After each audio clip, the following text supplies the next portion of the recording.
Жыве Беларусь! Першае, я вельмі хочу падзякаваць всіх, хто тыдзень тому назад был в актовой зале Яна Павла II в костеле Святого Александра, где отбывалась импреза памяти Миколы Іліна, бо было, на великий жаль, уже 5 годов, як его забили орки на Донбассе. Микола был досковідомым активистом оппозиции в Беларуси, тому он цудоўна разумел, что такое весна. Не аднойчы весна ему дапамагала, бо весна, еще калі была фронтовская организация, она народжена весной 96 года, она дзейнічала по всей Беларуси. И натуральна сёння весны вельмі и вельмі не хапае беларускаму народу. Потому что той террор и тыя репрессии, якія з Беларусі, яны не маюць аналагов в европейской гісторыі найновшего часу. Больше 50 годов таких репрессий не было. Тому я хотел бы выкористать вашу акцию еще для одного момента. Я хочу особисто протестовать супротив того, что был арестован Олег Хоменко. На протягу десятков годов, и он был вельмі ведомым белорусским музыком, дзейнічал в Беларуси, где шаленая русификация. И натурально, что политичные репрессии яны не прымальныя, а лишь одночасно ажыццяўляецца этноцид беларускай нации. И тое, что арестованы зараз и Хоменко, и тое, что правоабаронцы признали, что репрессии в Беларуси яны павялічваюцца, это просто показчик, в якіх умовах жыве наш беларускі народ. И якраз мне вельмі не спадабалася, калі менавіта тут Евген Дудкин с еще одним коллегом пропоновали новую теорию вызволения. Я за то, каб люди выходили штурмом, а лишь не коштом інших людей и не тем коштом, яким нация может заплатить за то, что признается злочинный режим Лукашенко. Всех этой депортации, где штучно еще повеличивается колькость политвязней, все это его акты идут на фоне того, что белорусскую нацию Москва як раней планует просто знішчыць. И так не мусить быть. И нельга на диаспоре дапамагаць русификации, якая проводится Москвой. Нельга тут пропагандовать межи российского мира. Нагадаю, что межами российского мира является менавіта русская мова. Бо я думаю, что вы цудоўна разумеете, что в Польше покуліші белорусы, якія беженцы, яны живут зусім не так, как в іншых краінах. И не трэба, каб наш статус был прикладно такой, как зараз у Литве ці в Украине. Не дай Бог.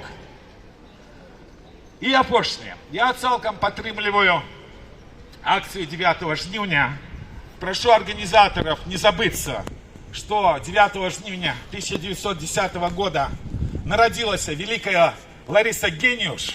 Будет как раз круглая дата. Лариса Гениуш. Это вельмі и вельмі сур'ёзна. Я думаю, биографию вы все ее ведаете. И это вельмі тесно звязано с тем, про что сегодня мы кажем. Про политичные репрессии, про правоабаронцев, якія за кратами. Потому что вот на этом плакате и Олесь, и Валентин, и Владя, люди, яких я ведаю десятки годов, якія дзейнічаюць на карысць Беларусі, як іншыя весноўцы, которые сегодня за кратами. Вельмі и вельмі шмат часу и шмат что зрабілі. Тому, падтрымліваючы эту акцию, я просил бы еще об одном. Праз тыдзень День незалежности Беларуси. По закону. Потому что все 4 референдума, которые проводила лукашенковская банда, яны цалкам незаконные. И мы не можем падтрымліваць беззаконня. Эта дата была усталявана еще парламентом, и покуль парламент ее не отмене, яна есть День незалежности. При этом 27 липеня, а ніяк не перешкажае 25 сакавіка Дню воли. Гэтая дата 25 сакавіка самое великое свято для меня особисто, и я вельмі спадзяюся, что для белорусской нации таксама. Гэтая дата абсолютно не супярэчыць дате 25 жніўня, калі мы обновили свою незалежность уже в найновший час. Я просто счастлив был в той момент обвешения незалежности. Але Сёння ёсць у беларускай нацыі законная 27 липень. Ясно, что мало силу. А я же просил бы у организаторов, может быть, это тыдень у нас остался, может быть, разом с заявкой, которая подается традиційно, можно было бы запланировать невеликий марш и, например, до Замковицы, до Мицкевича, и звернуться до белорусов, которые просто с древками пришли, то мы просто подняли стиги, взяли баннеры, которые есть, особливо женщин, которых зараз лукашенковская банда забивает, и про яких все забылись.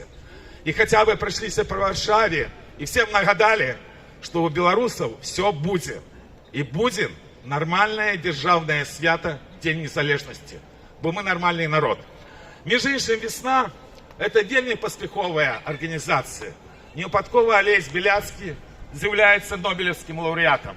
И это так само свідчення белорусской нации, моці белорусской нации и того, что все-таки у белорусов есть перспектива. И натурально эта перспектива никак не может быть связана с бандой Лукашенко. И натурально за все те репрессии, которые банда проводит на протягу десятков годов, все ровно яны откажут. Бо это злочинство супроть белорусской нации, бо это злочинство супроть человечности. И колисти будет белорусский суд. Так будет. А вам великий дякую, что ходите на акции. Живе Беларусь! Живе! Живе Беларусь! Живе Беларусь!